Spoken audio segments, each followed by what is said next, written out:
that came in during the years 2009 to 14, that has been the bane of our economy, got reduced in March 2019 to 48.7% of GDP from a level of 52.2% in March 2014. Just between 14 and 19, I recall this figure, the central government's debt in March 2019 has come down to 48.7% of the GDP from a level of 52.2% in March 2014.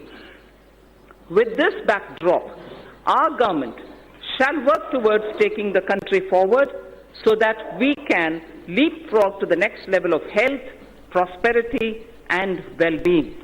We shall strive to bring ease of living to every citizen. I am mindful of presenting this budget in the backdrop of two cross-cutting developments. One, proliferation of technologies, especially analytics, machine learning, robotics, bioinformatics, and artificial intelligence. And also, number two, the number of people in the productive age group, that is 15 to 65 years of age in India, being at its highest. So these are the two cross-cutting streams, keeping in the backdrop while we are talking about the budget today. This combination is special to contemporary India. Across the world, if there is a shrinking of globalization, equally there is a debate on the efficacy of monetary policy too. The efforts we have made in the last 5 years and the energy, the enthusiasm and the innovation of our youth are the ignition required to push forward. This Indian spirit of entrepreneurship, which weathered several storms over the centuries, inspire and motivate us. We recognize the need to support and further energize the spirit. This budget is woven around three prominent themes. One, aspirational India, in which all sections of the society seek better standards of living with access to health, education, and better jobs. Two, economic development for all, indicated in the Prime Minister's exhortation of Sabka Saath, Sabka Vikas, Sabka Vishwas. This would entail reforms across swathes of the economy. Simultaneously, it would mean yielding more space for the private sector. Together, they would ensure higher productivity and greater efficiency. And three, ours shall be a caring society that is both humane and compassionate. Antyodaya is an article of faith. So, I repeat, this budget is woven around three prominent themes: aspirational India, economic development, and a caring society. The digital revolution, which has placed India in a unique leadership position globally, will see the next wave. We shall aim to achieve seamless delivery of services through digital governance, to improve physical quality of life through national infrastructure pipeline, risk mitigation through disaster resilience, social security through pension and insurance penetration. Each one of these initiatives and their components would be benchmarked to international standards, and the indices would be announced soon. Before I move to elaborate on each of these three themes, I wish to recite a small verse in Kashmiri.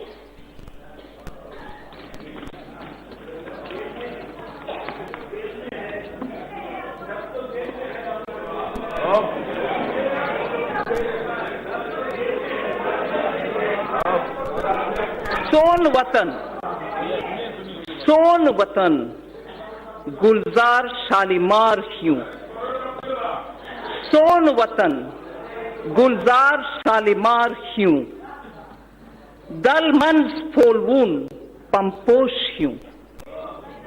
Navjavan an hund.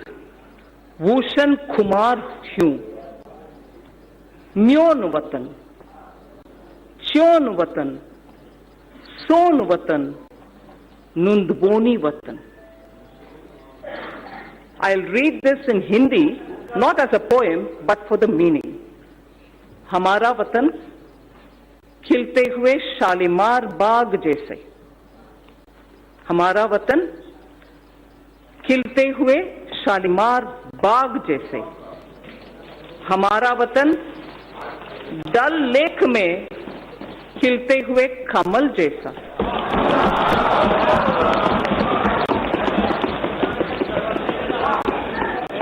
नवजवानों के गरम खून जैसा. नवजवानों के गरम खून जैसा. मेरा वतन, तेरा वतन, हमारा वतन, दुनिया का सबसे प्यारा वतन.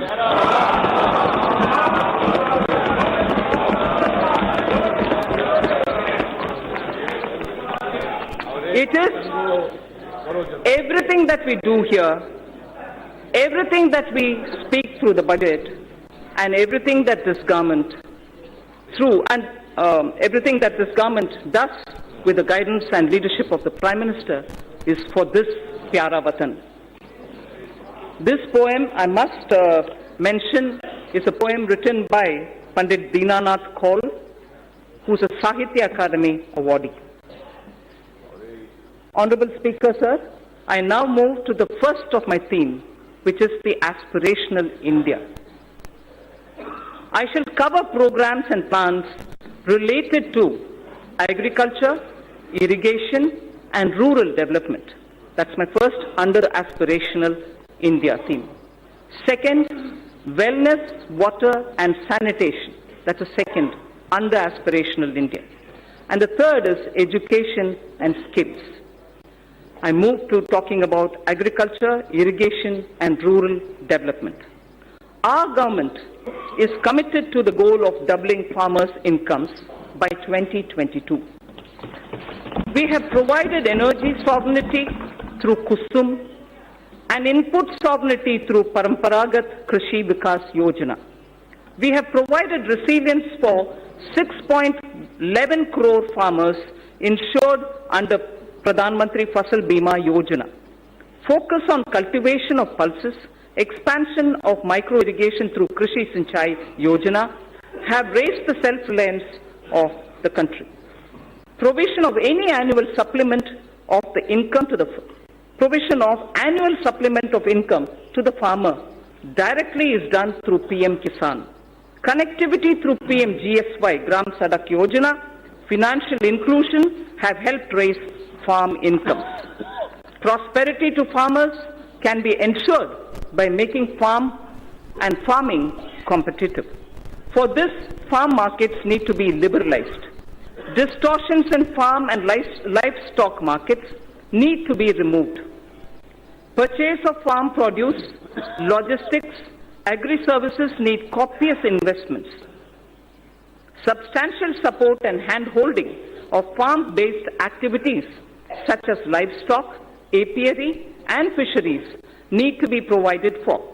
Farmers desire integrated solutions covering storage, financing, and processing and marketing.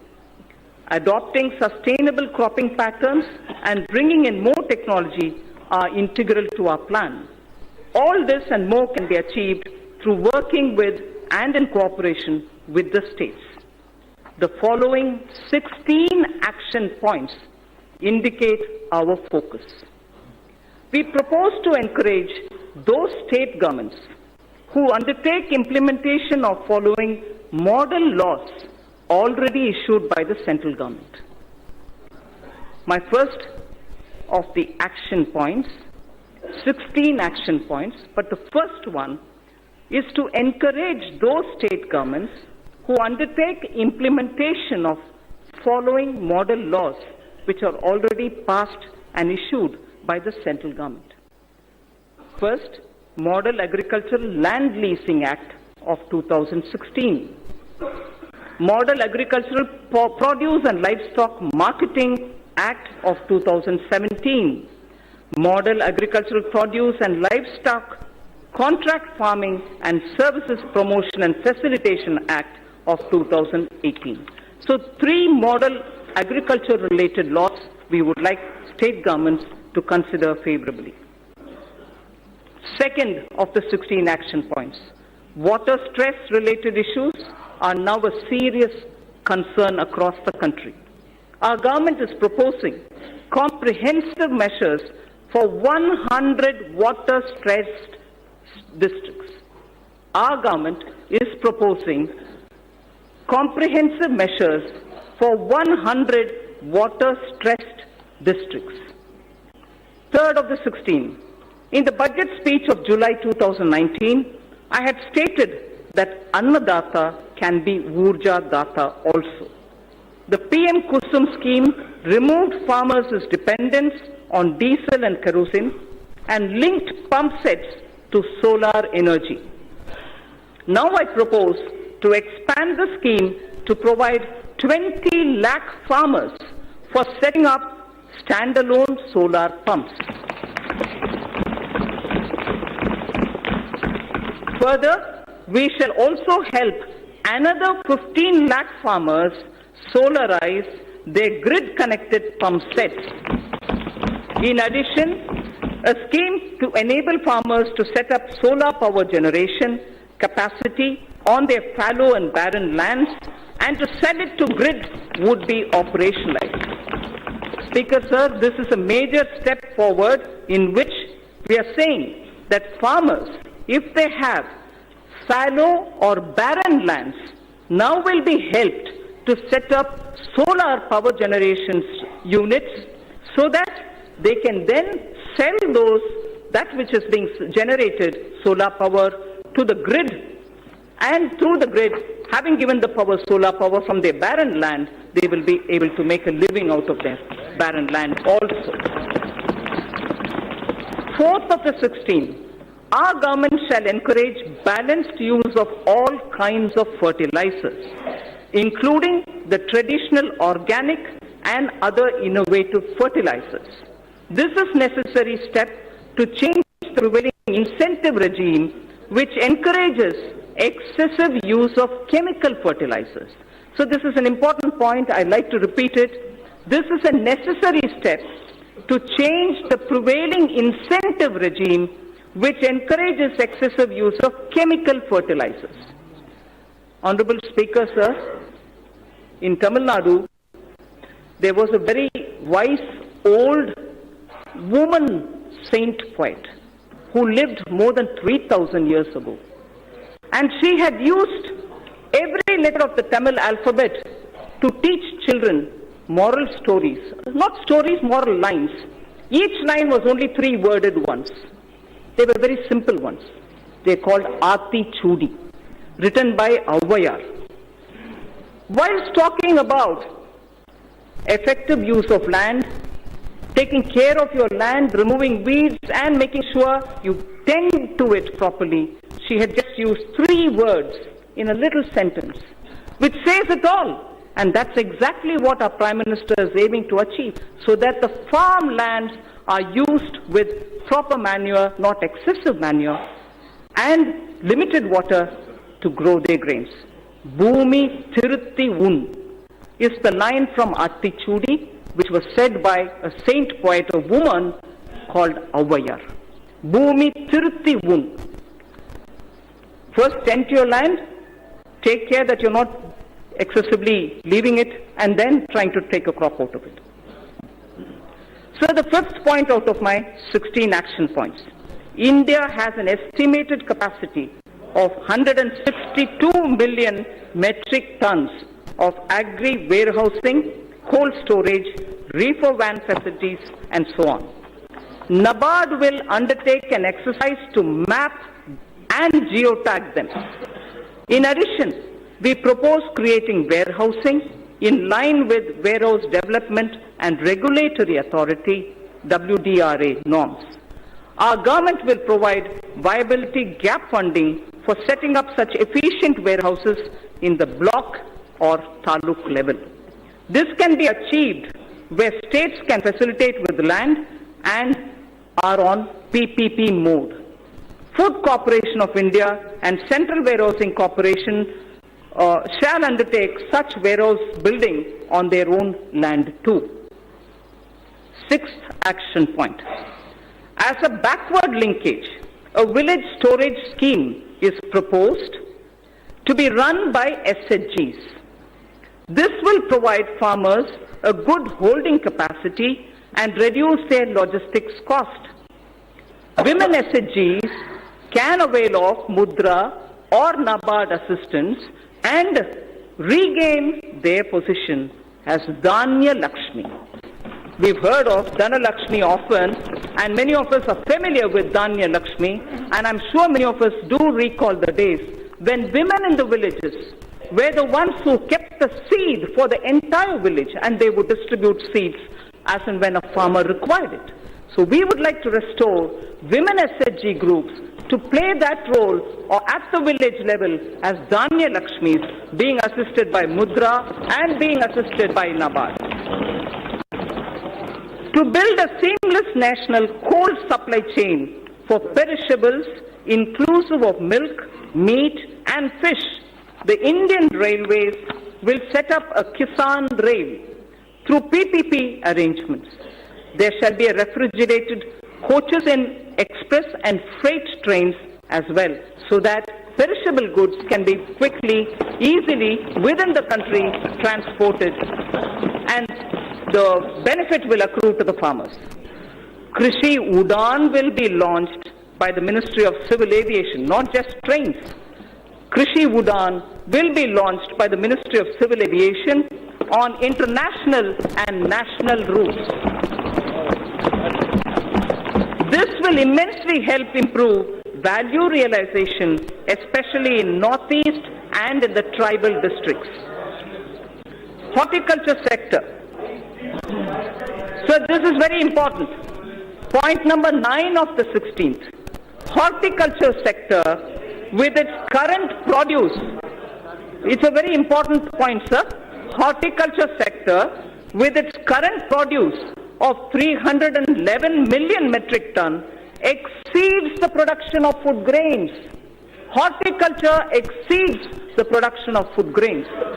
For better marketing and export, we propose supporting states which, adopting a cluster basis, will focus on one product, one district, so that a high focus is given at the district level for products in horticulture to really gain that momentum.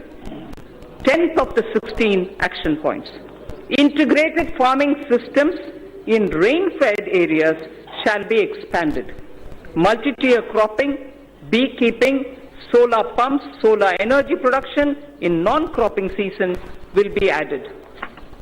Sir, I had mentioned in my July budget, zero budget natural farming.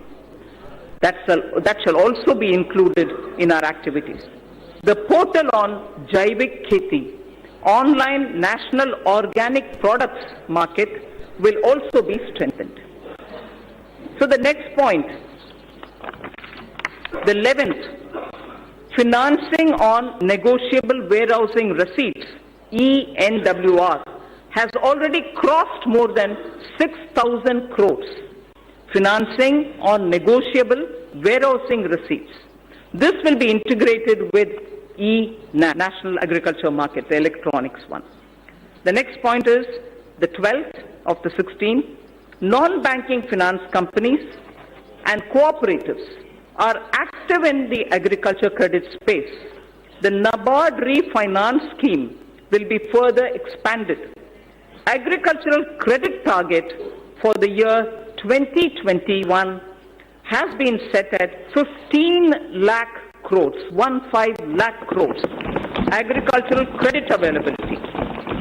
All eligible beneficiaries of PM Kisan will be covered under the KCC, Kisan Credit Card Scheme. 13th of the 16th.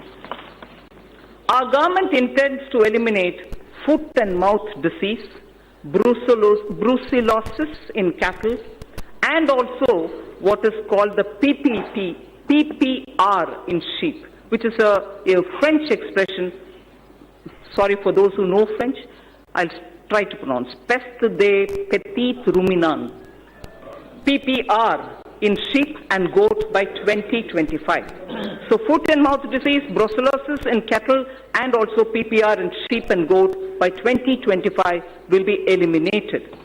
Coverage of artificial insemination shall be increased from the present 30% to 70%. Manrega would be dovetailed to develop fodder farms.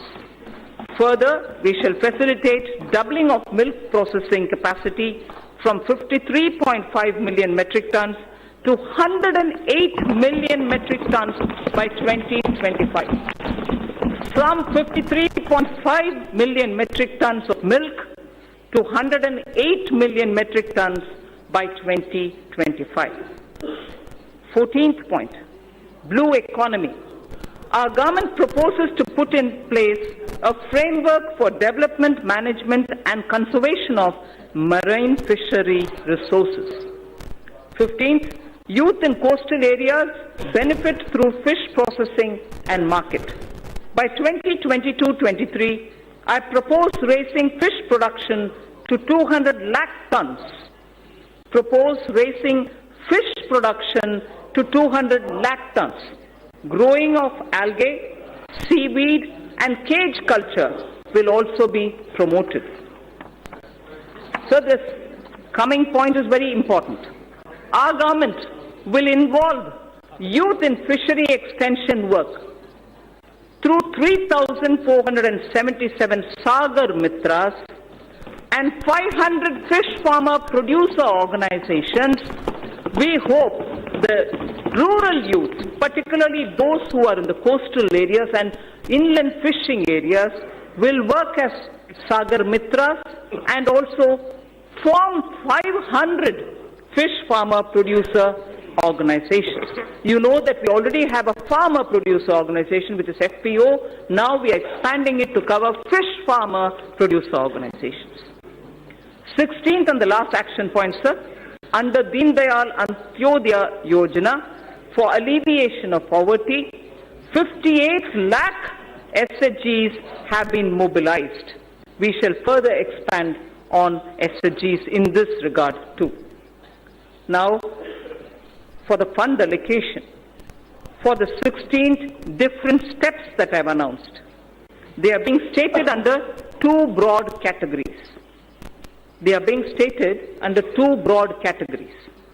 For the sector comprising of agriculture, allied activities, irrigation and rural development, an allocation of 2.83 lakh crores has been made for 2020-21, and it is divided, among other things, for agriculture, irrigation and allied activities, 1.6 lakh crores. For rural development and Panchayati Raj, 1.23 lakh crores. Both put together, it is about 1.73 lakh, 2.8 lakh, 83 lakh crores. 2.83 lakh crores. Wellness and water and sanitation is the second under Aspirational India. I said my three themes: Aspirational India, Economic Development and Caring Society. Under each, I state three which contain specific programs. Aspirational India, already I've mentioned about the rural development and so on. Now I talk of wellness, water and sanitation. We have a holistic vision of healthcare that translates into wellness for citizens. Mission Indradhanush has been expanded to cover 12 such diseases, including 5 new vaccines. Fit India movement is a vital part of fight against non-communicable diseases coming out of lifestyle issues. A very focused Safe Water Jal Jeevan mission and comprehensive sanitation program Swachh Bharat mission have been launched to support the health vision. that would reduce the disease burden on the poor. Presently, under PM Jan Arogya Yojana, there are more than 20,000 empaneled hospitals who help in Ayushman Bharat. We need more such hospitals to be empaneled in Tier 2 and Tier 3 cities for poor people in these areas to benefit from them. It is therefore proposed to set up a viability gap funding window for setting up hospitals in PPP mode. In the first phase, those aspirational districts will be covered. We know there are 112 of them. So those aspirational districts from 112 that we have, where presently there are no Ayushman empaneled hospitals, will be given priority. So from 112 of aspirational districts, those which don't have an empaneled hospital for Ayushman treatments will be given the first priority, so that in Tier 2 and Tier 3 we have more such hospitals. This would also provide large-scale employment opportunities to youth. Proceeds from taxes on medical devices. This is very interesting. It has a bearing on what I will be saying during taxation, the Part B. Proceeds from taxes on medical devices would be used to support this vital health infrastructure which will get built in the aspirational districts. Using machine learning and artificial intelligence in the Ayushman Bharat scheme, health authorities and the medical fraternity can target diseases with an appropriately designed preventive regime. TB harega, desh jeetega. TB harega, desh jeetega. This campaign has been launched. I propose to strengthen this campaign to realize our commitment to end tuberculosis by 2025. I propose to expand also Jan Aushadhi Kendra scheme to all districts, offering 2,000 medicines and 300 surgicals by 2024. I have provided for the health sector about 69,000 crores, that is inclusive of 6,400 crores for Prime Minister Jan Arogya Yojana. So now the important point on sanitation. Our government is committed to ODF Plus. We know ODF is already there, launched, successfully sort of covered, saturation reached. But our government is committed to ODF Plus in order to sustain ODF behavior, because it has a lot of impact. If behavioral patterns don't remain consistent, it can have a negative bearing. So our government is committed to ODF Plus in order to sustain ODF behavior and to ensure that no one is left behind. Now more needs to be done towards liquid and grey water management. Focus would also be on solid waste collection, source segregation and processing. The total allocation for Swachh Bharat mission is about 12,300 crores for this year, 2020-21. Aiming to provide piped water supply to all households, Prime Minister announced from the Red Fort the Jal Jeevan mission. Our government has approved 3.6 lakh crore for this mission. 3.60 lakh crore for this mission is being approved. This scheme also places emphasis on augmenting local water resources, recharging existing sources, and will promote water harvesting and desalination. Cities over 1 million population will be encouraged to meet this objective during the current year itself.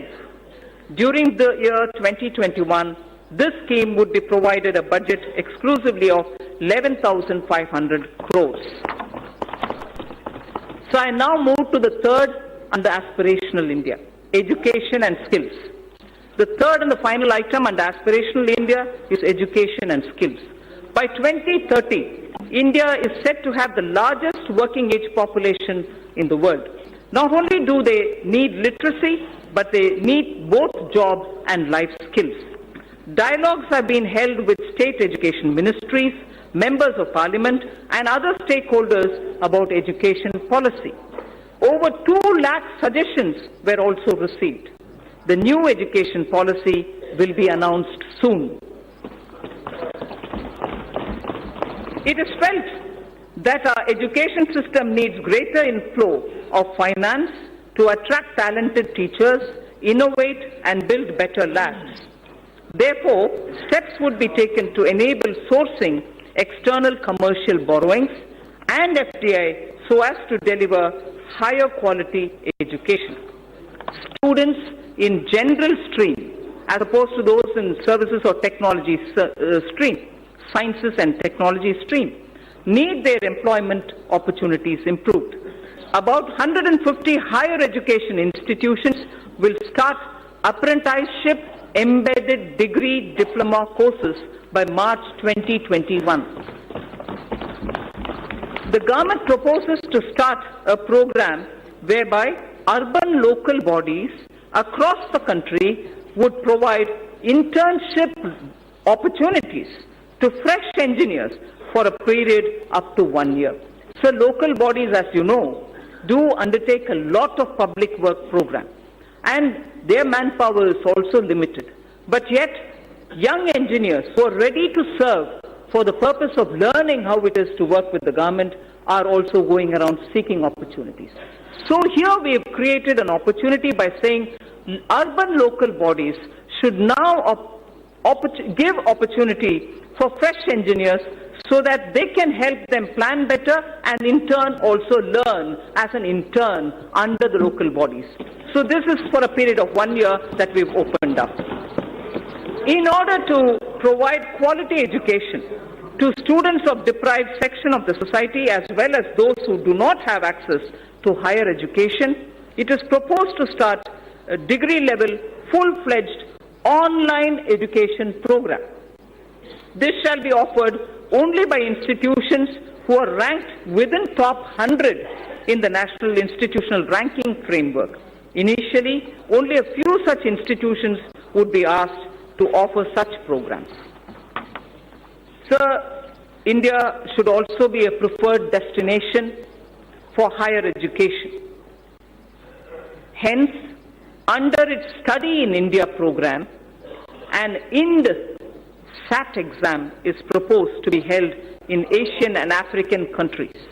It shall be used for benchmarking foreign candidates who receive scholarships for studying in Indian higher education centers. A national police university and a national forensic science university are being proposed in the domain of policing science, forensic science and cyber forensics. There is a shortage of medical doctors. There is a shortage of qualified medical doctors, both general practitioners as well as specialists.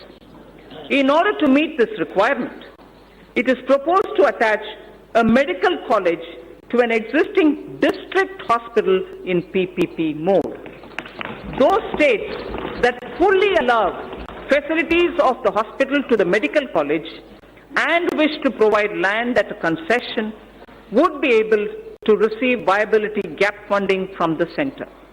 Details of the scheme would be worked out soon, so we aim to have at the district level with hospitals which are being extended for medical college training and also for producing more doctors, viability gap funding will also be extended. So the National Board of Examination imparts PG medical qualification, diploma and fellow of National Board, DNB and FNB. The government will therefore encourage large hospitals with sufficient capacity to offer resident doctors the DNB and FNB courses under the National Board of Examinations. There exists a huge demand for teachers, nurses, paramedical staff and caregivers all abroad. There exists a huge demand abroad for teachers, nurses, paramedical staff and caregivers. However, their skill sets many a time do not match the employer's standards and therefore need to be improved. I propose that a special bridge course be designed by the Ministries of Health skill development together with professional bodies to bring in equivalence. Language requirements of various countries need also to be included. All these should be achieved through a special training package. Our government proposes to provide about 99,300 crores for education sector in 2021 and about 3,000 crores for skill development. So I move to the second theme, economic development. Aspirational India, economic development and caring society. I'm now talking on economic development. And in economic development, industry, commerce and investment are the ones which come first in our. So the most important thing as an introduction I'd like to say here, the guilds of Saraswati Sindhu civilization and the Harappan seals are remarkable. Saraswati Sindhu civilization is about 4,000 before the Common Era. They belong, the seals in particular, belong to 3,300 BCE, before the Common Era. Words from the Indus script, which are all hieroglyphs, have been deciphered. Words from those hieroglyphs have been deciphered. Interesting words which we need to know when we're talking about commerce and industry. Commerce and trade-related words show how India for a millennia has been a continuing civilization with rich skills in metallurgy, rich skills in trading and so on. Sreni is a word found in the Harappan seals, which means guild. Seti is a word found in the Harappan seals, which means wholesale merchant. Seti was a wholesale merchant in the Sindhu civilization, Saraswati Sindhu civilization. Poddar is an affair of metal into treasury. And also, India is a continuing maritime power in terms of commerce and industry. Sakara Khodmi is using word which shows blacksmithery and also iron and tinsmithery existed that time. So India's commerce, India's industry, India's trade in such materials which were all unique to India have existed and continues to exist over the millennia. So entrepreneurship has always been the strength of India. That's the point I wanted to explain. I'm sure many members already know it and therefore they are a bit restless. Entrepreneurship has always been the strength of India. Even today, young men and women have given up greener pastures elsewhere to contribute to India's growth. They are risk-taking and come up with disruptive solutions to festering challenges. Equally, established old industries are resetting themselves in a changing global domestic situation. Global and domestic situation. We recognize the knowledge, skills and risk-taking capacities and capabilities of our youth. He is no longer a job seeker. He is a creator of jobs. Now we wish to create more opportunities and remove roadblocks from this path. I propose to set up an investment clearance cell that will provide end-to-end facilitation and support, including pre-investment advisory, information related to land banks, and facilitate clearances at the center and also in the state level. It will work through a portal. There is a case for maximizing the benefits of three separately developing economic activities. The upcoming economic corridors, revitalization of manufacturing activities, and technology and the demands for aspirational classes. We have to benefit from their convergence. Hence, it is proposed to develop 5 new such smart cities in collaboration with states and in PPP mode. Such sites would be chosen that offer the best choices in terms of the aforementioned principles. India needs to manufacture networked products that will make it a part of global value chains. This in turn gets more investment and generates more employment for our youth. Electronics manufacturing industry is very competitive and India has shown its cost advantages. The potential of this industry in job creation is immense. India needs to boost domestic manufacturing and attract large investments in the electronics value chain. Here I propose a scheme focused on encouraging manufacture of mobile phones, electronic equipment, and semiconductor packaging. The details will be announced sooner.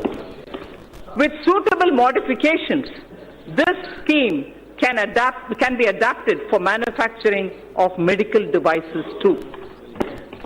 India, sir, imports significant quantity of technical textiles worth $16 billion every year. To reverse this trend and to position India as a global leader in technical textiles, a national technical textiles mission is proposed with a 4-year implementation period from 2021 to 23-24 at an estimated outlay of 1,480 crores. Honorable Speaker, sir,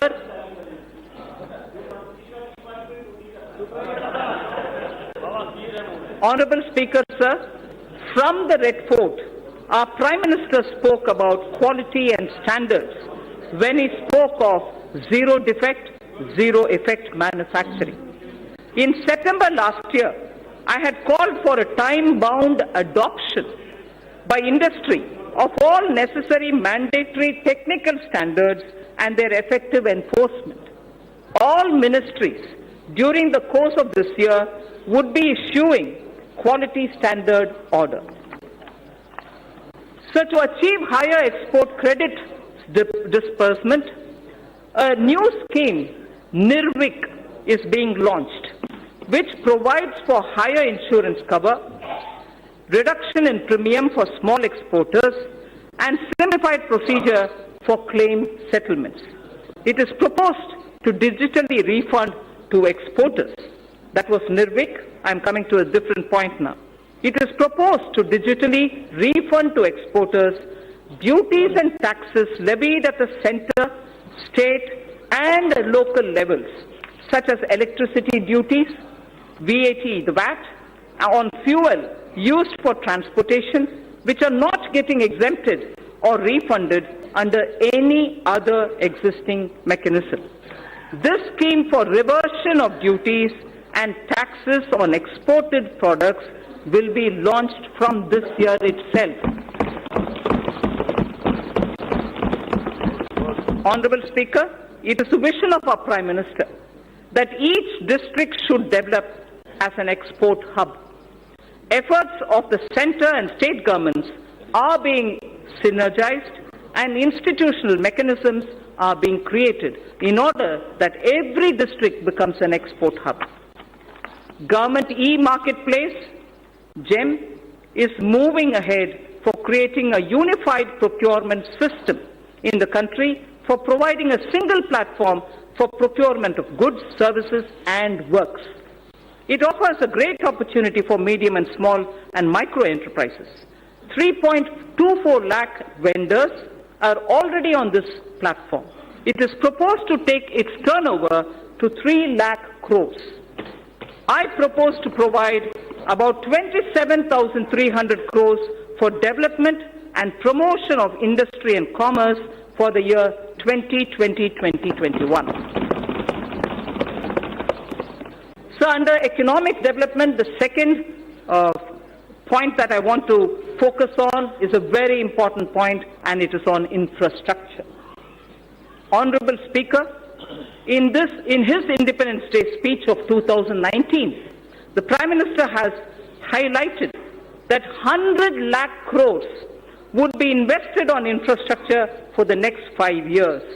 As a follow-up measure, I had launched the National Infrastructure Pipeline on 31st December 2019 of 103 lakh crore worth projects. It consists of more than 6,500 projects across sectors and are classified as per their size and stage of development.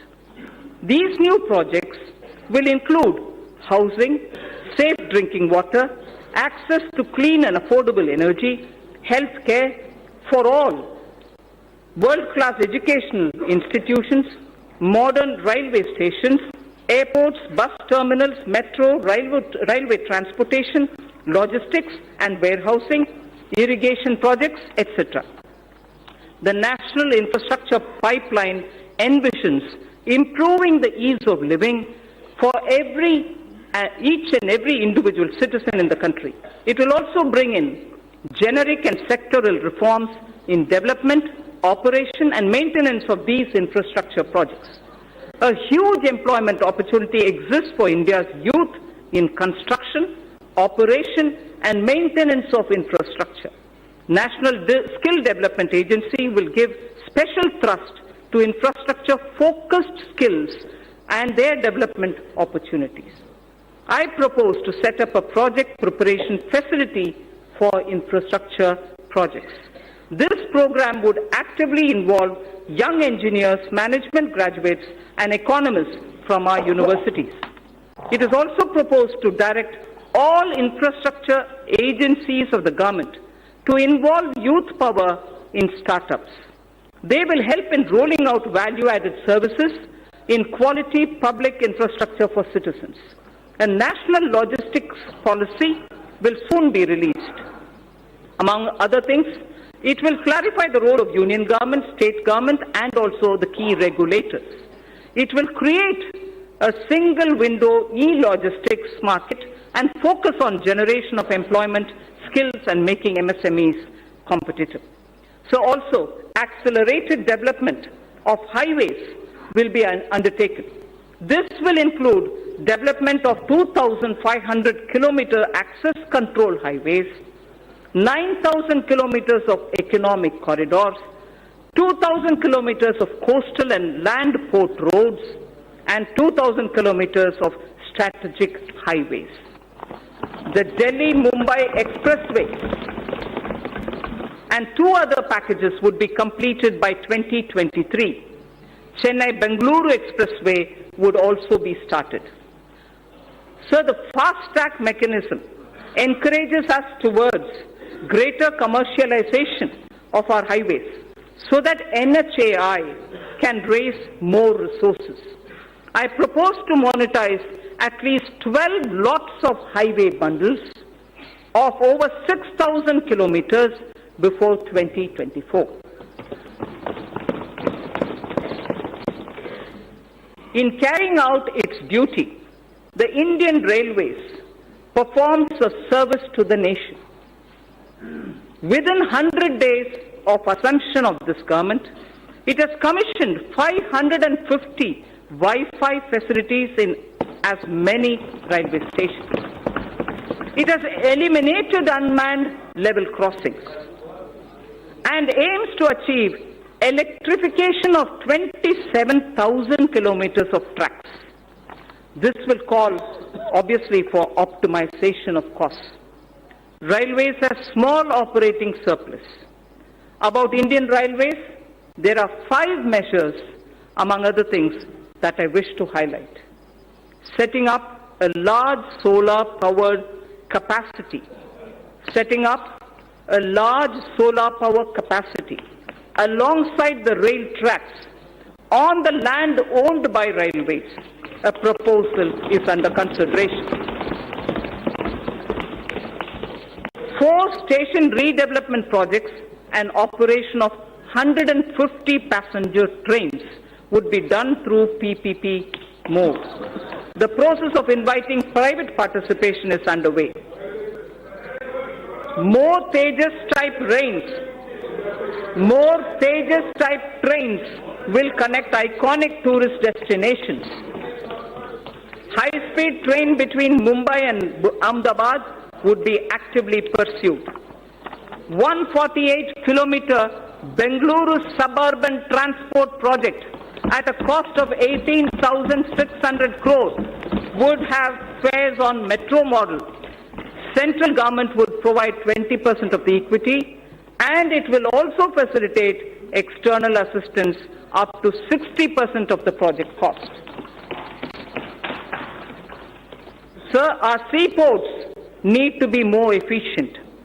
Technology has to be used to improve performance. A governance framework keeping with global benchmarks needs to be put in place. This government would consider corporatizing at least one major port and subsequently its listing on the stock exchanges. Inland waterways received a boost. Inland waterways received a boost in the last 5 years. The Jal Vikas Marg on National Waterway 1 will be completed. Further, the 890-kilometer Dhubri-Sadiyar connectivity in Assam will be done by 2022. Honorable Speaker, sir, developing waterways has its impact on the ecosystem on both the banks of the river. Our Prime Minister has conceptualized Arth Ganga. Plans are afoot to energize economic activity along the river banks. Air traffic has been growing rapidly in the country as compared to global average. 100 more airports would be developed by 2024 to support the Udan scheme.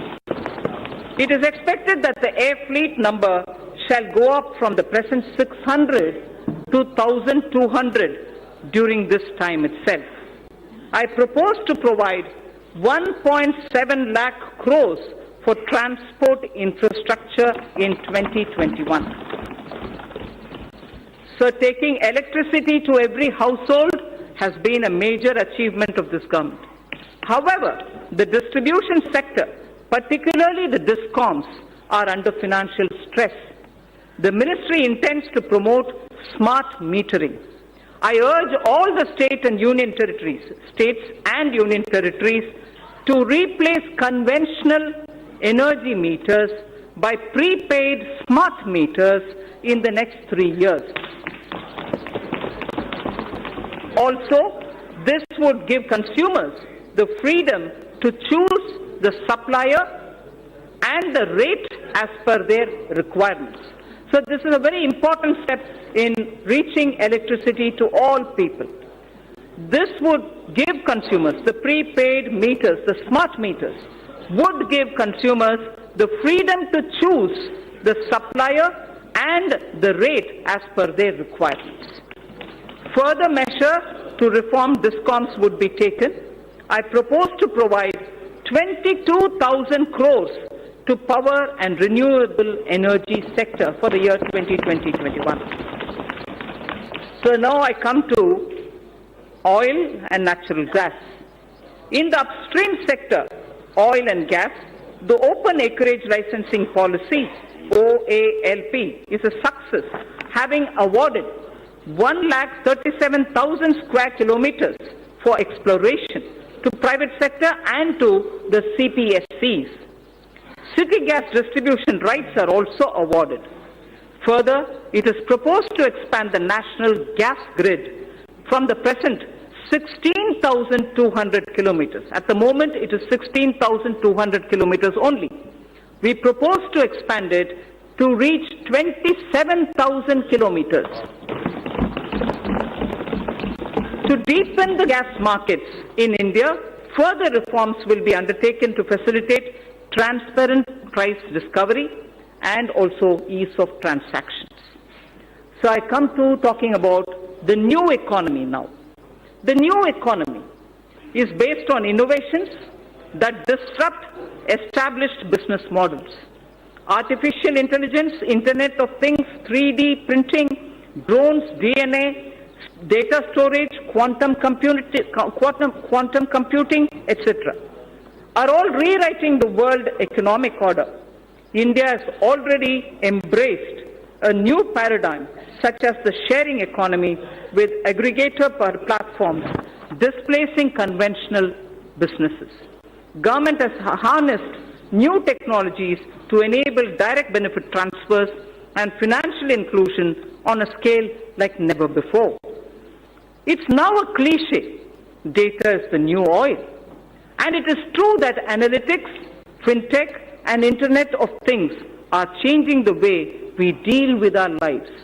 To take advantage of this, I propose to bring out soon a policy to enable private sector to build data center parks throughout the country. Building data center parks throughout the country. It will enable our firms to skillfully incorporate data in every step of their value chains. Our vision is that all public institutions at the Gram Panchayat level, such as Anganwadis, health and wellness centers, government schools, PDS outlets, post offices, and police stations will all be provided with digital connectivity. So, the fiber to home FTTH connections through BharatNet will link 100,000 Gram Panchayats this year itself. 1 lakh Gram Panchayats this year itself will be connected to the optical fiber FTTH program. It is proposed, therefore, to provide 6,000 crores to BharatNet program 2020-21. We need to expand the base for knowledge-driven enterprises. Intellectual property creation and protection will play an important role. Several measures are proposed in this regard, which will benefit the startups. A digital platform would be promoted that would facilitate seamless application and capture IPRs. Also, in an institute of excellence, a center would be established that would work on the complexity and innovation in the field of intellectual property. Honorable Speaker, sir, knowledge translation clusters would be set up across the different technology sectors, including new and emerging sectors. For designing, fabrication, and validation of proof of concept, and further scaling up technology clusters, harboring such test beds and small-scale manufacturing facilities would be established. Mapping of India's genetic landscape is critical for next-generation medicine, agriculture, and for biodiversity management. To support this development, we will initiate 2 national-level science schemes to create a comprehensive database. The government proposes to provide early life funding, including seed fund, to support ideation and development of early-stage startups. So critical to our quantum technology. Quantum technology is opening up new frontiers in computing, communications, cybersecurity with widespread applications. It is expected that a lot of commercial applications would emerge from theoretical constructs which are developing in this area. It is proposed to provide an outlay of 8,000 crores over a period of 5 years for the national mission on quantum technologies and applications. India would probably be the 3rd biggest and pioneering nation if we are able to break into this technology of quantum technology related to computing and other applications. Sir, I come to the 3rd theme, the last theme in my part A, after which, of course, I will speak of a few others. Caring society. In our 3rd theme, we focus on women and child, social welfare, culture and tourism, and also on environment and climate change. Women and child and social welfare, sir. I am pleased to inform the House that Beti Bachao, Beti Padhao has yielded tremendous results. Gross enrollment. Sir, if you hear the data, I think it's important not to politicize issues related to women. Beti Bachao, Beti Padhao has yielded tremendous results. gross enrollment ratio of girls across all levels of education is now higher than boys. At elementary level, it is 94.32% as against 89.28% for boys. At secondary level, it is 81.32% as compared to 78% for boys. At higher secondary level, girls have achieved a level of 59.70 compared to only 57.54% for boys.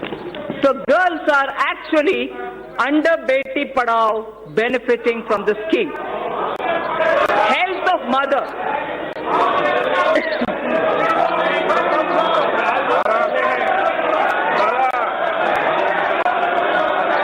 Sir, health of mother and child are correlated closely.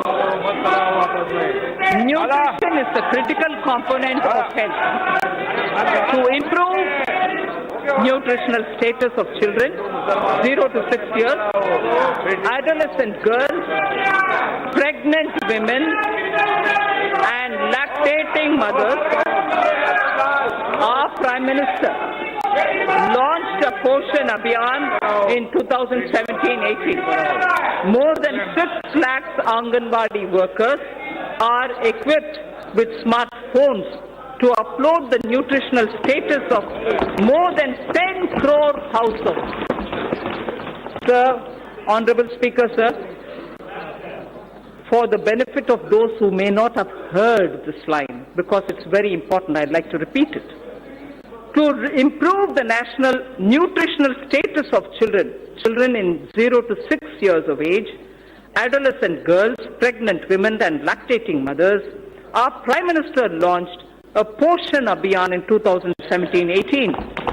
More than 6 lakh Anganwadi workers are equipped with smartphones to upload the nutritional status of more than 10 crore households. The scale of this development is unprecedented.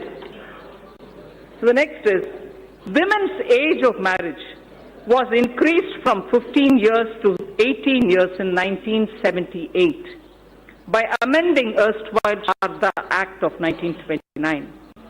As India progresses further, opportunities open up for women to pursue higher education and careers.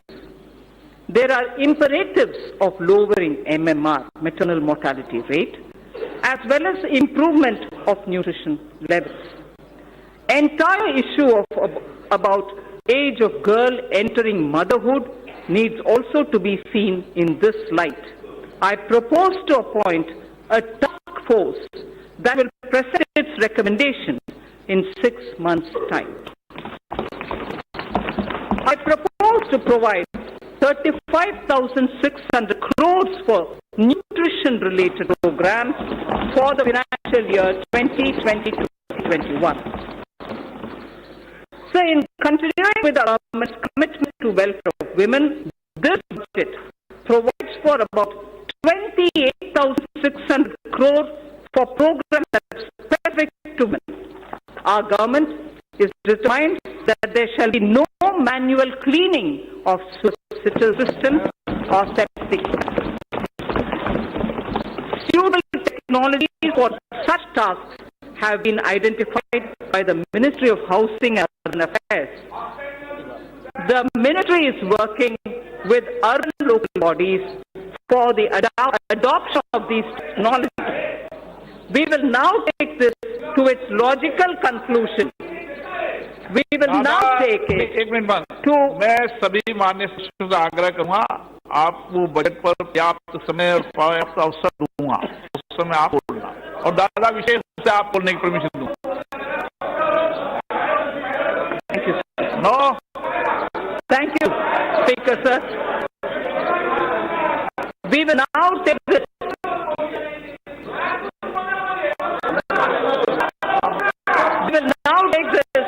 to its logical conclusion through legislative and institutional changes. use of such technologies will be provided.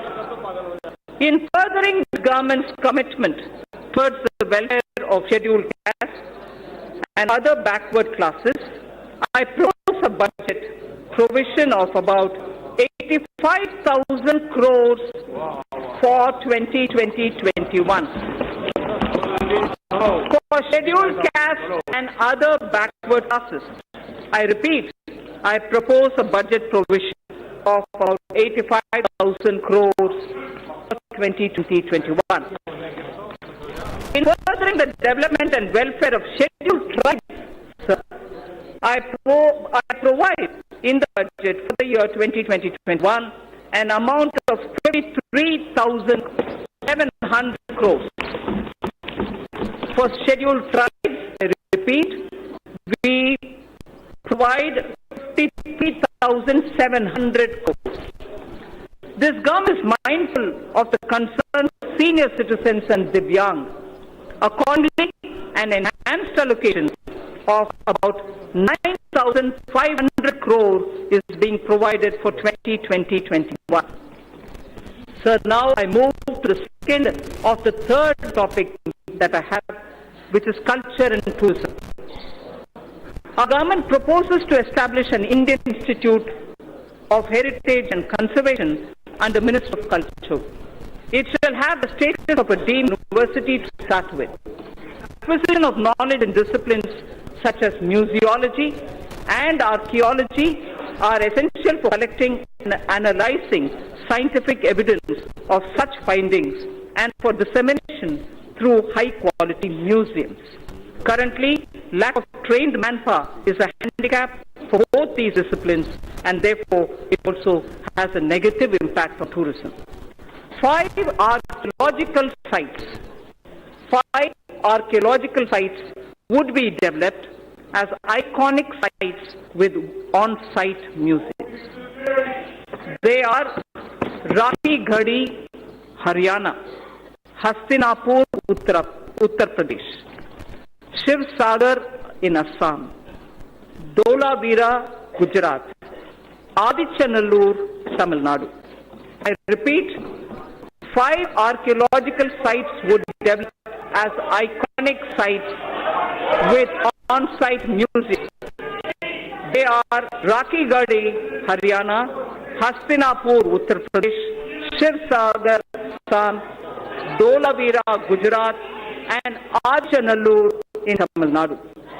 Our Prime Minister in January 2020 announced recuration of the Indian Museum in Kolkata, which is the oldest country. In the historic old Mint building, Kolkata, a museum on numismatics and trade will also be located. 4 more museums from across the country shall be taken up for renovation and recuration so that a world-class experience can be offered to our visitors. Our government shall also support setting up of a tribal museum in Ranchi, Jharkhand. So I spoke about the Sindhu-Saraswati civilization. A maritime museum would be set up at Lothal, the Harappan Age maritime site near Ahmedabad, by the Ministry of Shipping. I propose to provide 3,150 crores for Ministry of Culture for the year 2021. So India has moved up from the rank 65 in 2014 to 34 in 2019 in the Travel and Tourism Competitive Index, the World Economic Forum's index.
34 in 2019 in the Travel and Tourism Competitive Index, the World Economic Forum's index.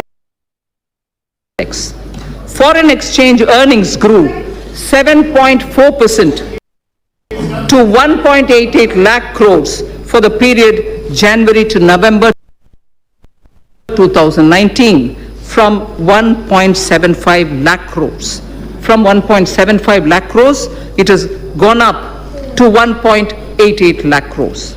Growth of tourism directly relates to growth and employment. States have a critical role to play. I expect the state governments to develop a roadmap for certain identified destinations and formulate financial plans during 2021 against which specified grants will be made available to the states from the center in the year 2020-21. For purpose of tourism promotion, sir, I propose to allocate 2,500 crores for 2020-2021. So I now move to the third under this theme, environment and climate change. In September 2019, the Prime Minister has launched the Coalition for Disaster Resilient Infrastructure with its secretariat in Delhi. This global partnership is the second such initiative, international initiative, after the launch of, as members would recall, after the launch of International Solar Alliance. That was in 2015. This global partnership will help in addressing a number of sustainable development goals, as also the aims of Sendai framework. It will enhance climate change adaptation with a focus on disaster resilient infrastructure. India submitted its nationally determined contribution under the Paris Agreement in 2015 on a best effort basis, keeping in mind the development imperative of our country.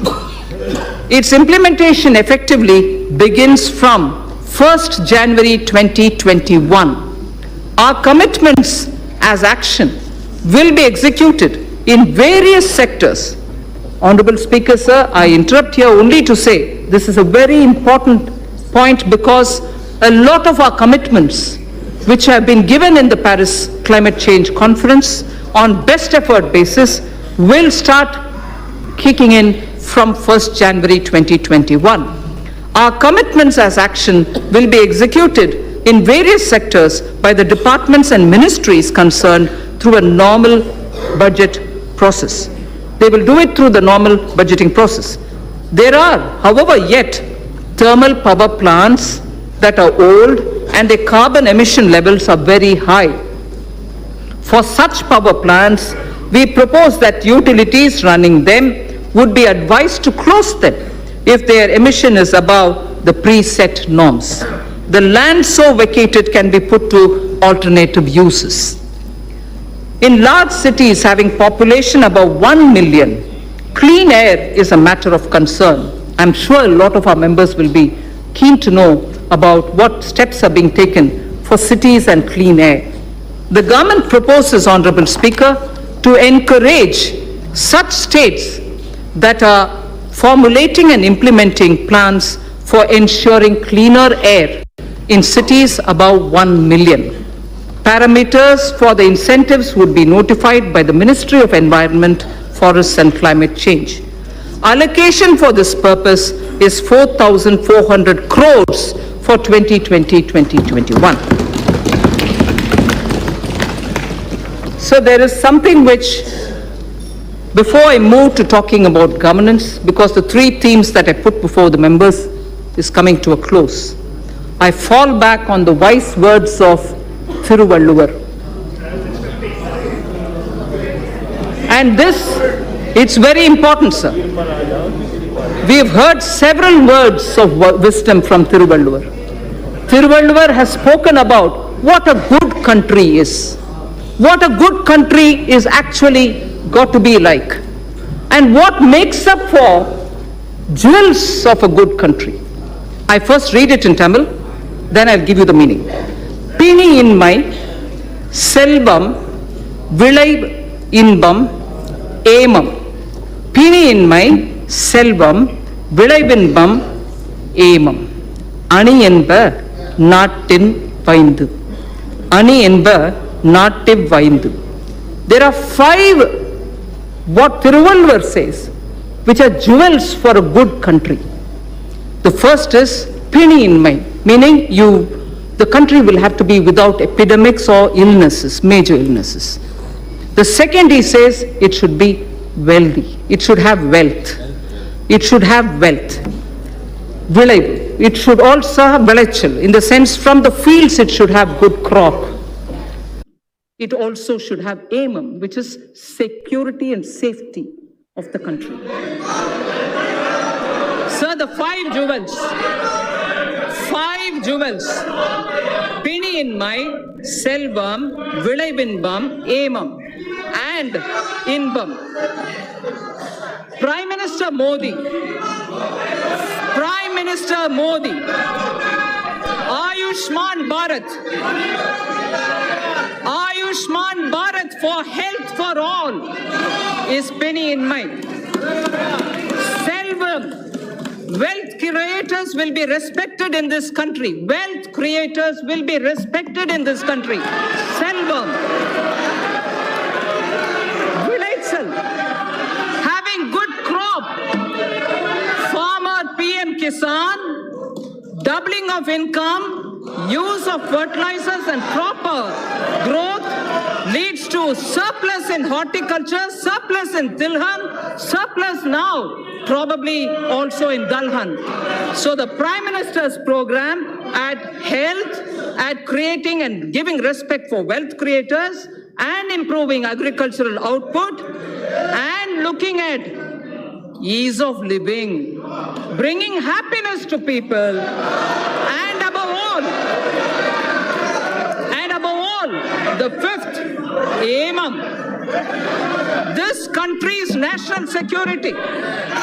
You have enough proof to say national security is the top priority of this government.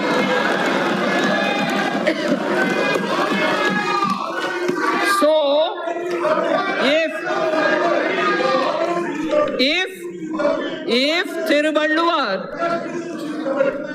Thiruvalluvar, आपको कुछ होना चाहिए, तमिल में पढ़ा है, बैठ जाइए. That's right, sir. If Thiruvalluvar identified the 5 jewels for a good country, those 5 jewels are the ones which Prime Minister Modi is now addressing through his programs. For health, Ayushman, for wealth creators, a respectable and honorable climate, good crops, happiness through ease of living, and national security. So, now with all that said, the bouquet of flowers, which I would like to give every citizen, with trust and faith, had flowers under aspirational India, a set of flowers under aspirational India, had set of flowers under environment and economy and also commerce and industry. A third set of flowers was under the caring India, caring society that we want to have. Now this bouquet of flower is held by 2 hands, governance and the other financial institutions. I speak about governance, sir, which is very important. Good governance is what is going to be giving faith to the people. Honorable Speaker, sir, all the while I have explained the color and composition of the bouquet of flowers, schemes and programs. They were grouped under aspirational India, economic development and caring India. Now I speak about the 2 hands that will hold them. One such a hand is governance, which is clean, corruption-free, policy-driven, and good in its intent.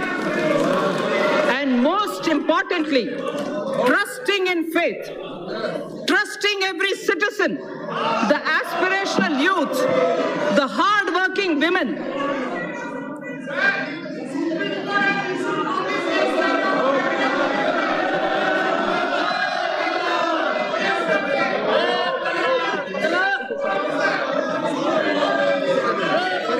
Honorable Speaker, sir,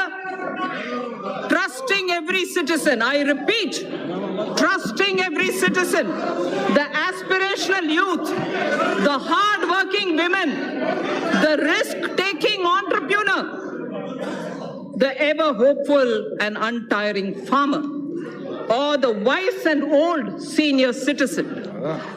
Many among them are taxpayers. Others may not be taxpayers now. Our Prime Minister has laid before us ease of living as a goal to be achieved on behalf of all citizens. An important aspect of both ease of living and ease of doing business is fairness, efficiency of tax administration. We wish to enshrine, this is important, Honorable Speaker. This is important, sir. Money being allocated to various programs is finance of this country. This is very important, sir. Businesses should have the confidence that things are being fair and the efficiency of the tax administration. We wish to enshrine in the statutes a taxpayer charter. Through this budget, a taxpayer's charter is getting institutionalized into the statutes. It's going to be enshrined as a part of our laws. That's building trust. A taxpayer's statutes will be a part of a taxpayer's charter will be a part of our statutes. Our government would like to reassure taxpayers that we remain committed to taking measures so that our citizens are free from harassment of any kind. We mean it, and we are willing to put it in the law. Tax harassment cannot be tolerated when we are talking about citizens and wealth collectors. There has been a debate about building into statutes criminal liability for acts that are civil in nature. This is important, sir. There has been a debate about building into statutes criminal liability for acts that are civil in nature.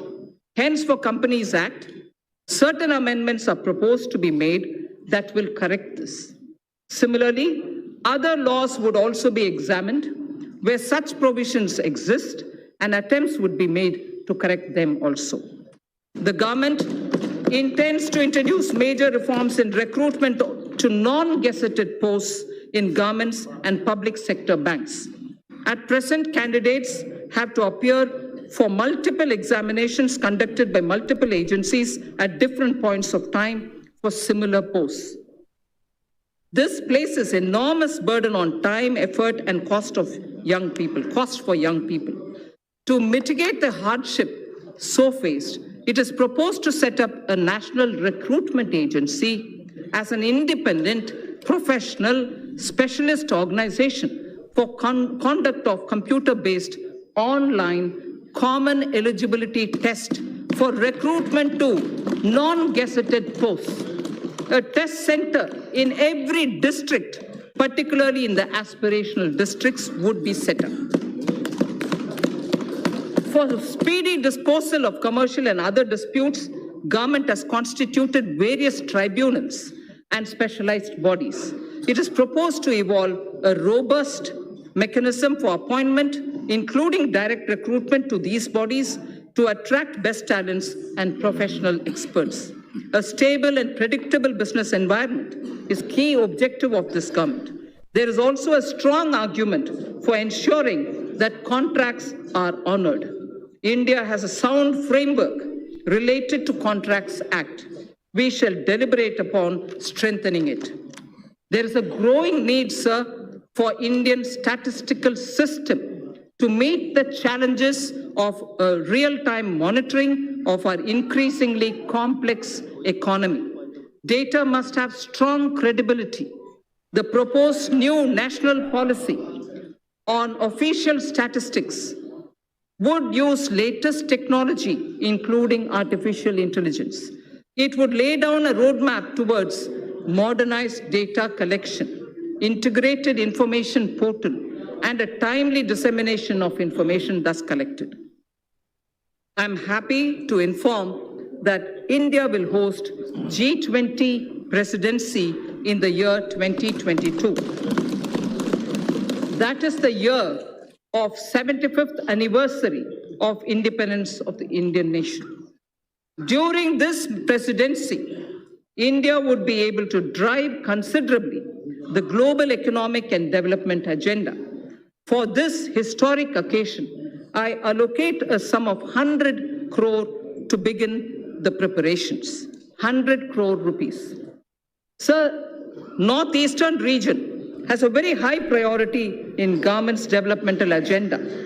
Government is ensuring smooth access to financial assistance from multilateral and bilateral funding agencies to help introduce innovative and global best practices. Central government has effectively used an online portal to reduce gestation period of online. This has improved the flow of funds to the Northeast region. The government is fully committed to supporting the all-round development of the newly formed Union Territories of Jammu and Kashmir and the Union Territory of Ladakh. Accordingly, an amount of 30,757 crore has been provided for the financial year 2020-21. An amount of 5,958 crore has been provided for the Union Territory of Ladakh. So that was one hand, which is governance. Now I come to the other sector. If governance was described as one of the pair of the hands holding the bouquet consisting of aspirational India, economic development and caring India, the other is the financial sector. A clean, reliable, robust financial sector is critical to the economy. A clean, reliable and robust financial sector is critical to the economy. In our efforts to achieve the US $5 trillion economy, the financial architecture should evolve. The financial architecture should keep evolving and move from strength to strength. We had earlier approved consolidation of 10 banks into 4. In the last few years, the Government of India has infused about 3,50,000 crores by way of capital into public sector banks for both regulatory and growth purposes. Governance reforms would be carried out in these banks so that they become more competitive. A few among them will be encouraged to approach capital market to raise additional capital. So I wish to inform this august House that robust mechanism is in place to monitor the health of all scheduled commercial banks and that depositors' money is absolutely safe.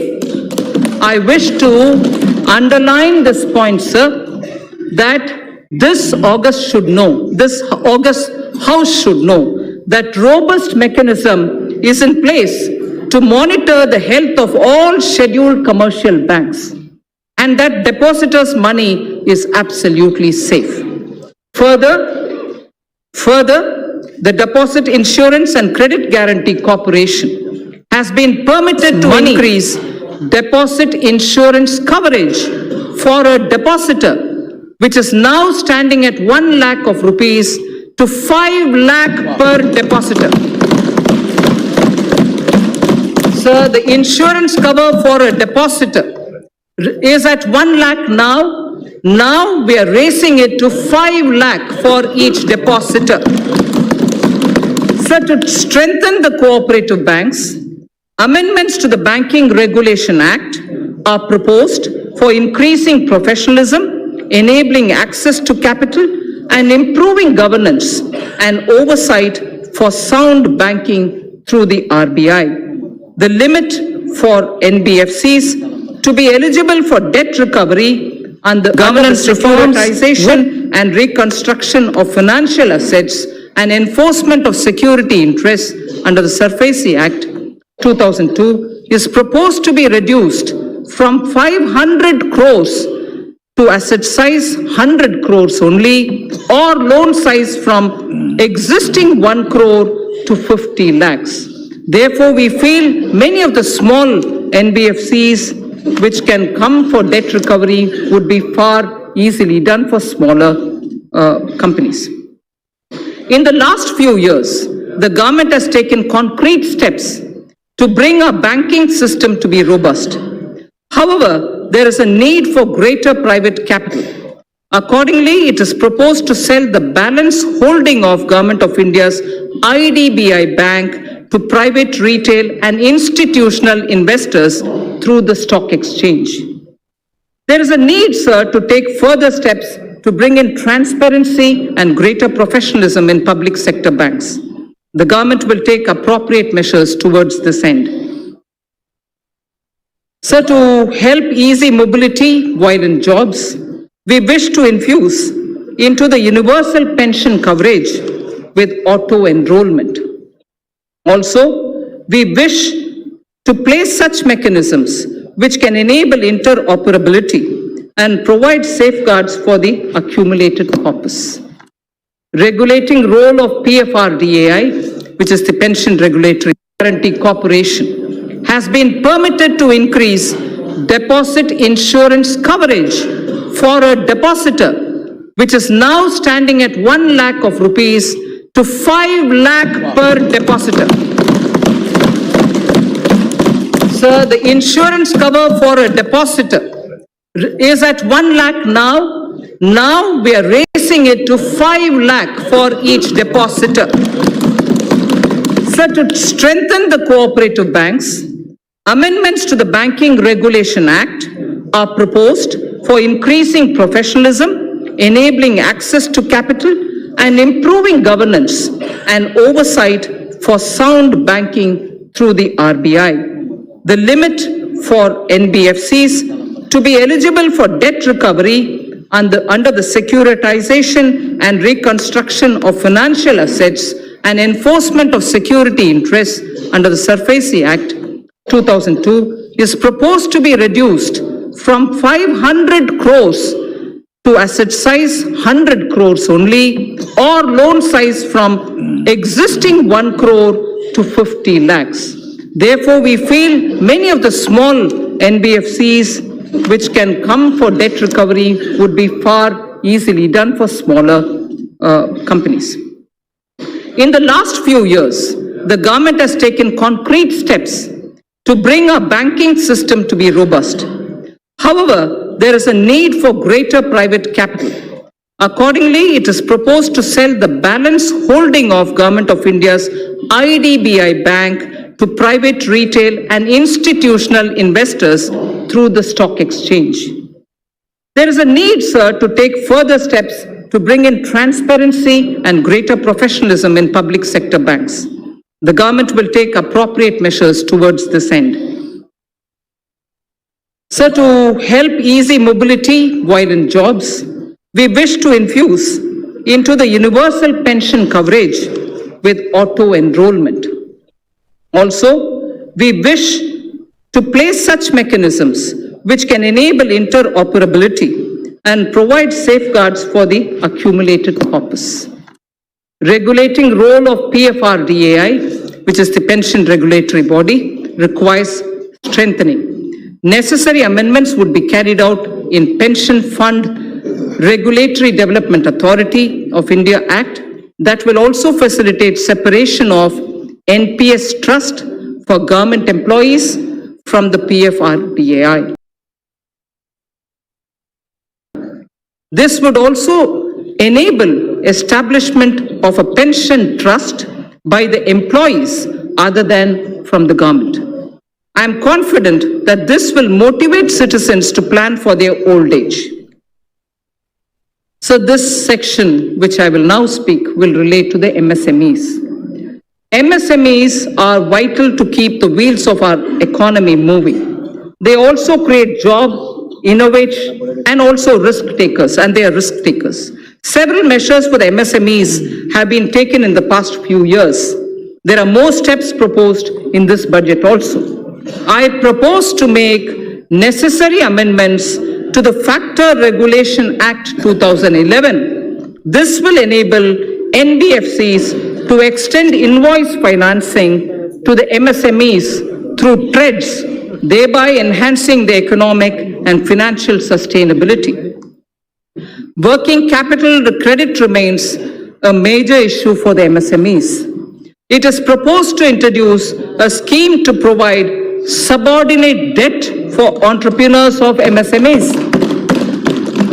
This subordinate debt to be provided by banks would count as quasi-equity and would be fully guaranteed through the Credit Guarantee Trust for medium and small entrepreneurs. The corpus of the CGT MSE would accordingly be augmented by the government. More than 5 lakh MSMEs have benefited from restructuring of debt permitted by RBI in the last year. The restructuring window was to end on 31st March 2020. Government has asked RBI to consider extending this window till 31st March 2021, one more year, so that whoever wants, they can go and approach. An app-based invoice financing loans product will be launched. This will obviate the problem of delayed payments and consequential cash flow mismatches for the MSME. Many mid-sized companies are successful domestically, but not in export markets. For selected sectors such as pharmaceuticals, auto components and others, we propose to extend hand-holding support for technology upgradations, R&D, business strategy planning, and so on. A scheme of 1,000 crore rupees will be anchored in the Exim Bank together with the SIDBI. Both these institutions would contribute 50 crores each. This 100 crore would be achieved towards equity and technical assistance. Debt funding of 900 crores from banks would be made available. Sir, financial markets. I would like to give a few of the major steps and initiatives being taken by the government for the financial markets. Last year in my budget speech, sir, I had mentioned about deepening the bond markets. To achieve the aspirational growth rate, we would require flow of capital in our financial system. A lot of work has been done on this in consultation with the RBI. Honorable Speaker, sir, I am pleased to inform this House of the developments. Certain specified categories of government securities would be opened fully for non-resident investors, apart from being available to domestic investors also. The limit for FPI in corporate bonds, currently at 9% of outstanding stocks, will be increased to 15% of the outstanding stock of corporate bonds. To improve investors' confidence and to expand the scope of credit default swaps, we propose to formulate a legislation to be placed soon before this House for laying down a mechanism for netting of financial contracts. The debt-based exchange-traded fund, the ETF, recently floated by the government was a big success. Government proposes to expand this by floating a new debt ETF consisting primarily of government securities. This will give retail investors access to government securities as much as giving an attractive investment for pension funds and long-term investors. So to address the liquidity constraints of the NBFCs and the HFCs, this was very much talked about between July and December last year, sir, 2019. Liquidity constraints was very frequently mentioned to us. So to address liquidity constraints of the NBFCs and the housing finance corporations, post the Union Budget 2019-20, the government formulated a partial credit guarantee scheme for the NBFCs. To further the support of providing liquidity, a mechanism would be devised. Government will offer support by guaranteeing securities that are so floated. Infrastructure financing. Government's commitment for investment in infrastructure was reiterated when 103 lakh crore national infrastructure pipeline projects were announced. I would also like to inform that about 22,000 crores of rupees has already been provided as support for infrastructure pipeline. On December 31st, if honorable members would recall, the national pipeline consisting of more than 6,500 projects were announced. 22,000 crore has already been provided as support to infrastructure pipeline. This would cater for equity support to infrastructure finance companies such as the IIFCL and a subsidiary which is of NIIF. So two institutions, IIFCL and the subsidiary of NIIF, take it. They would leverage it as permissible to create financing pipeline of more than 1 lakh crores. This would create a major source of long-term debt financing for infrastructure projects and fulfill a long-awaited requirement. So the IFSC GIFT City has the potential to become a center of international finance as well as a center for high-end data processing. GIFT IFSC has an approved free trade zone for housing vaults. It already has 19 insurance entities, 40 banking entities. It has also provided for setting up of precious metals, testing laboratories for them, and refining facilities also. With the approval of the regulator, GIFT City would now set up an international bullion exchange in GIFT City IFSC as an additional option for trade by global market participants. This will enable India to enhance its position worldwide, create jobs in India, and will lead to better price discovery of gold. Sir, in the recent years, there has been a surge in trading volumes of Indian rupee in the offshore financial centers. The government and the RBI has taken various measures to permit rupee derivatives to be traded in the International Financial Services Center at GIFT City, Gujarat. So just a very quick word on disinvestment. Listing of companies on companies' stock exchanges brings discipline, and it disciplines a company and provides access to financial markets and unlocks its value. It also gives opportunity for retail investors to participate in the wealth so created. The government now proposes to sell a part of its holding in the LIC by way of initial public offer. Initial public offer. Sir, fiscal management. The 15th Finance Commission. The 15th Finance Commission has given its first report pertaining to financial year 2020-2021. In the spirit of cooperative federalism, I am pleased to announce that we have in substantial measure accepted the recommendations of the Commission. The Commission would submit its final report to the President during the latter part of the year for 5 years beginning 2021-22. It is decided to transfer to the GST Compensation Fund balances due out of the collection of the years 2016-17 and 17-18 in 2 installments. Hereinafter, transfers to the fund would be limited only to the collection by way of GST compensation cess. A fundamental overhaul of centrally sponsored schemes and central sector schemes is necessary so that we can align them with emerging social and economic needs of tomorrow and to ensure that scarce public resources are spent optimally. Recently, there has been a debate over transparency and credibility of the projected fiscal numbers. Let me assure the House that the procedure adopted is compliant with the FRBM Act. This is also consistent with the practices hitherto followed. However, for greater clarity, I have enumerated those central government debt that are not part of the market borrowing and are used to fund the expenditure at the annex. I'd like to repeat this line, sir.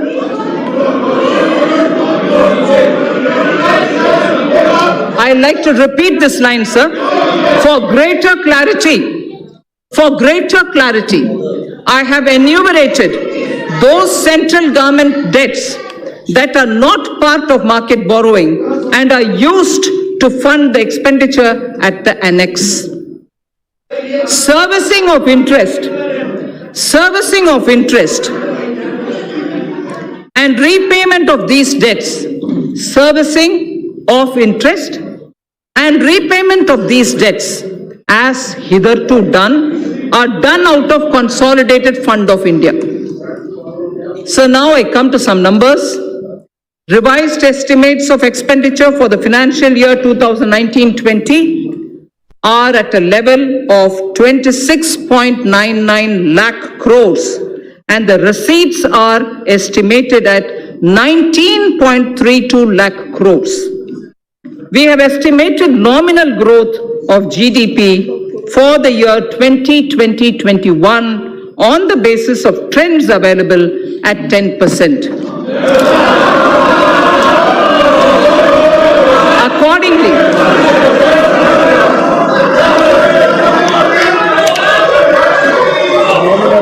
we have estimated, so let me finish, sir.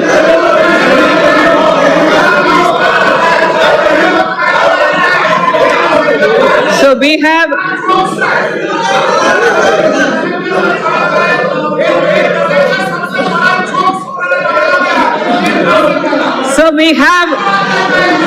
estimated the nominal growth. We have estimated the nominal growth of GDP for year 2020-21 on the basis of trends available at 10%. Accordingly,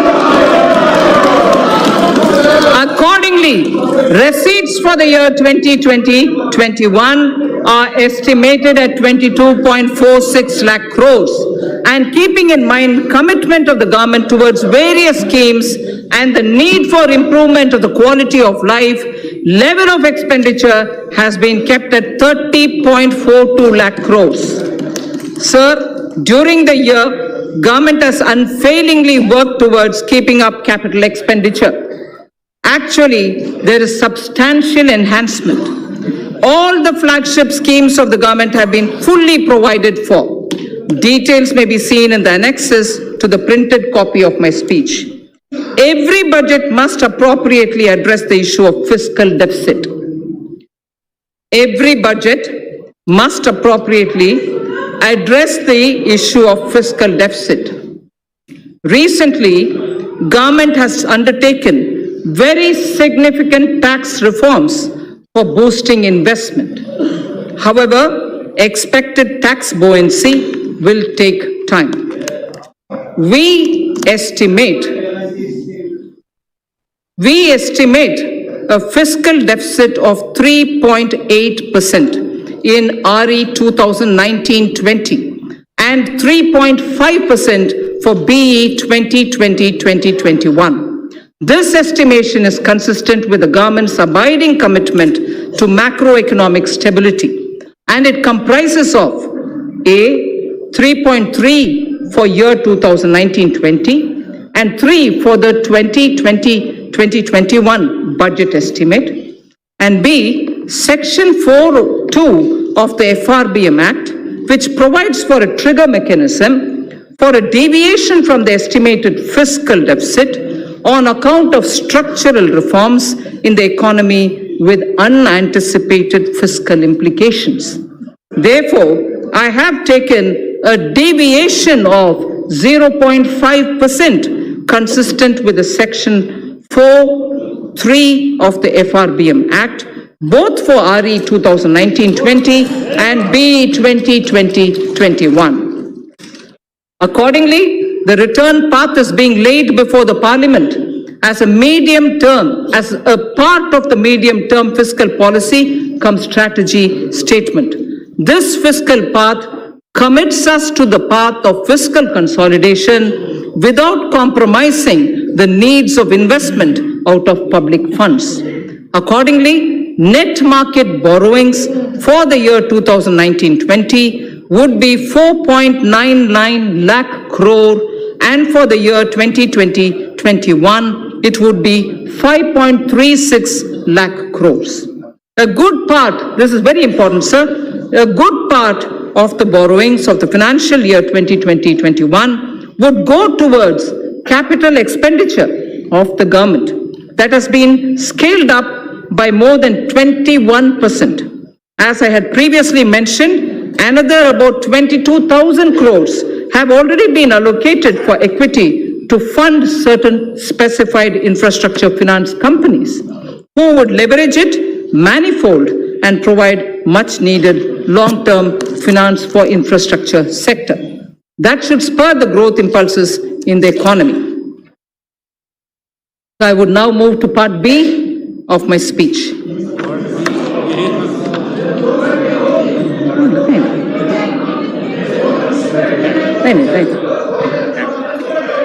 Direct tax.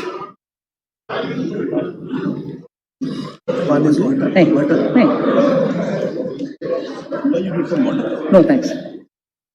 Sir, part B of my speech starts with direct tax, sir. Honorable Speaker, sir, our government has spearheaded radical fiscal measures to ensure that Indian economy continues to tread the path of high growth. There are times when countries are competing with each other like never before to become the most attractive destination for doing business.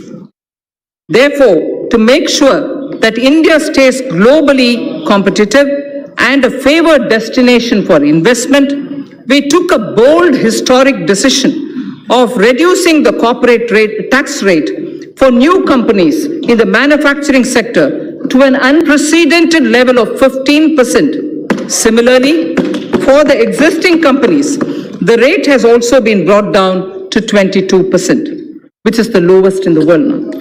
This will enable companies to expand their businesses and make fresh investments in the coming future. Though we will have loss of substantial revenue due to these measures in the short run, I'm certain that our economy will reap huge returns on this score in due course. So one quick verse from Raghuvamsa, written by Kalidasa.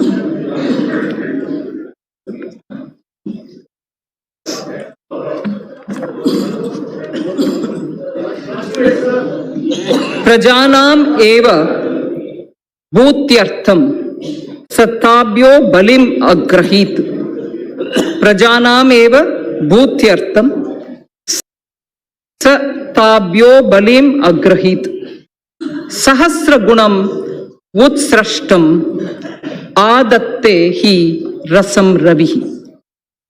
Surya, the sun, collects vapor from little drops of water.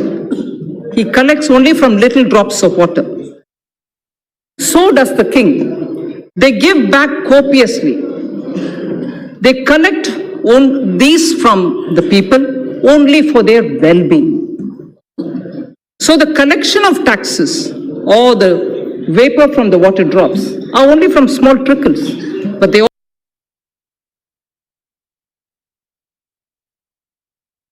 all go back to the people manifold.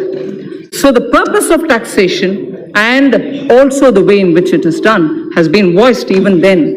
And this in Raghuvamsa refers to the Purvaja or the elders belonging to Ikshvaku dynasty, father of Ayodhyapati Rama, Dilipa, grandfather.